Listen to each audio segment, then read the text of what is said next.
নমস্কার। জয় শ্রীকৃষ্ণ বন্ধুরা। মানব জীবনের প্রতিটি সমস্যার সমাধান পাওয়া যায় শ্রীমদ্ ভগবদ্গীতায়।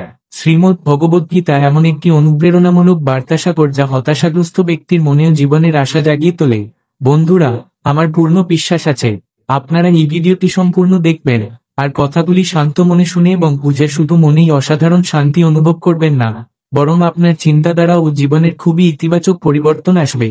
আমি নিশ্চিতভাবে বলতে পারি যে কেউ যদি গীতার এই সারাংশ শেষ পর্যন্ত শুনে এবং জীবনে তা প্রয়োগ করে নিজের প্রতিটি সমস্যার সমাধান পাবে, যা সে তার জীবনে অর্জন করতে চায়।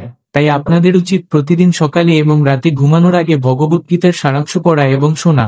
ভগবান শ্রীকৃষ্ণ গীতায় বলেছেন যে ব্যক্তি বিশ্বাস সহকারে গীতা পাঠ করে এবং ধ্যান করে এবং যে দোষমুক্ত সে সব পাপ থেকে মুক্তি পেয়ে আমার পরম ধামে পৌঁছে যায়। এই জন্যই বলা হয়েছে যে কোনো ঘরে প্রতিদিন শ্রীমদ্ ভগবত গীতার পাঠ ও শ্রবণ হয় সেই ঘরে কখনো কোনো বিপদ বা সমস্যা আসে না। ভগবান শ্রীকৃষ্ণের আশীর্বাদ সেই ঘরে জীবন জুড়ে সর্বদা বিরাজ করে। বন্ধুরা, মহাভারতের ভয়ঙ্কর যুদ্ধের একেবারে সূচনাতে কুরুক্ষেত্রের যুদ্ধভূমিতে অর্জুন যখন চারপাশে দেখে তারই আত্মীয় পরিজন, ভাই, বন্ধু আর শিক্ষকেরা যুদ্ধের উদ্দেশ্যে প্রস্তুত, তখন সে ভয় পেয়ে যায়, ক্ষুধা ও দুঃখে ক্লান্ত হয়। সে অত্যন্ত বেদনায় ক্লান্ত হয়ে ভগবান শ্রীকৃষ্ণের কাছে নিজের দুঃখ ও দ্বিধা প্রকাশ করে। হে মধুসূদন, যাদের সঙ্গে আমি যুদ্ধ করতে যাচ্ছি তারা তো আমার ভাই, ধৃতরাষ্ট্রের পুত্র। তারা আমার আত্মীয়। আমি যদি তাদের হত্যা করি তাহলে বরং সন্ন্যাস গ্রহণ করাই ভালো। এই যুদ্ধে কোটি কোটি মানুষ মারা যাবে।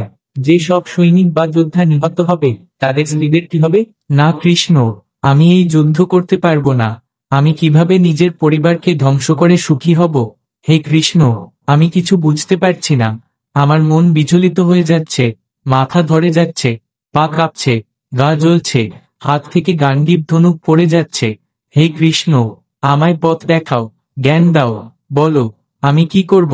এই হৃদয় বিদারক অবস্থায় ভগবান শ্রীকৃষ্ণ অর্জুনকে সেই দিব্য ও অলৌকিক জ্ঞান দেন, যা শুধু অর্জুনের জন্য নয়, গত হাজার হাজার বছর ধরে মানবজাতির জন্য পথপ্রদর্শক হয়ে আছে, এমনকি আজকের আধুনিক যুগেও। শ্রীমদ্ ভগবদ্গীতা প্রতিটি মানুষের জন্য এক অমূল্য গাইড। শ্রীমদ্ ভগবদ্গীতা একমাত্র সেই ধর্মগ্রন্থ যা একজন মানুষকে সঠিকভাবে জীবনযাপন শেখায়। গীতা আমাদের শেখায় ধর্ম কি, কর্ম কি, আর জীবনে ভালোবাসা কিভাবে থাকা উচিত। তাই আমাদের প্রতিদিন শ্রীমদ্ ভগবদ্গীতা পাঠ করা উচিত। অর্জুনের দোটাটা দেখে ভগবান শ্রীকৃষ্ণ বলেন, হে অর্জুন, তুমি জ্ঞানীর মতো কথা বলছো, কিন্তু সত্যিকারের জ্ঞানী এমন করে কষ্ট পায় না। তোমার হাতে কিছুই নেই, তুমি চাইলে কিছুই বদলাতে পারবে না। জন্ম ও মৃত্যু, এরা প্রকৃতিরই নিয়ম। তুমি যদি আজ যুদ্ধ না করো তাহলে সবাই তোমাকে দুর্বল ভাববে।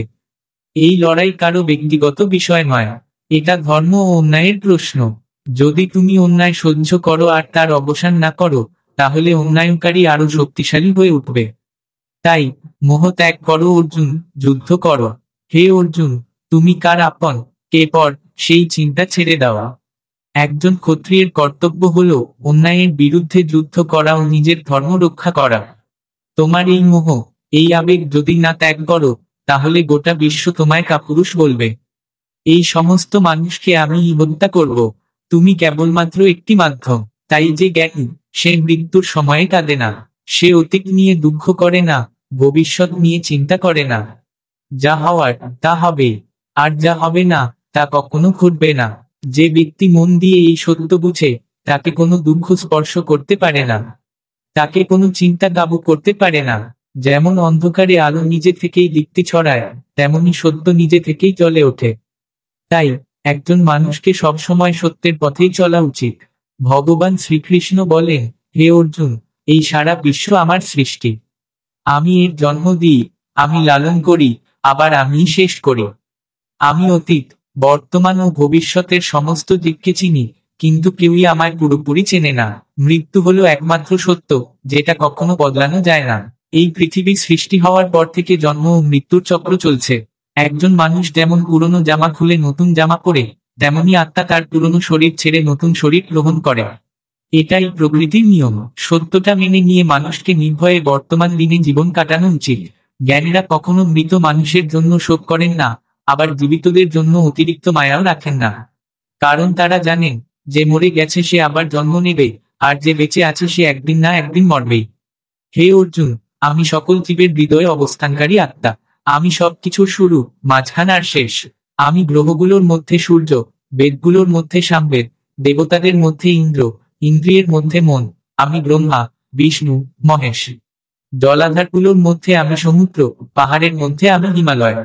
তুমি এই পৃথিবীতে যা কিছু দেখতে পাচ্ছ, সব কিছুতেই আমি আছি, বলেন ভগবান শ্রীকৃষ্ণ। এই পৃথিবীতে মানসিক শান্তির চেয়ে বড় ধন আর কিছু নেই। যে ব্যক্তি নিজের মন শান্ত রাখতে শিখেছে, সেই প্রকৃত অর্থে ধনী। মানুষের কষ্টের মূল কারণ হলো তার মায়া। যত বেশি মায়া, তত বেশি দুঃখ।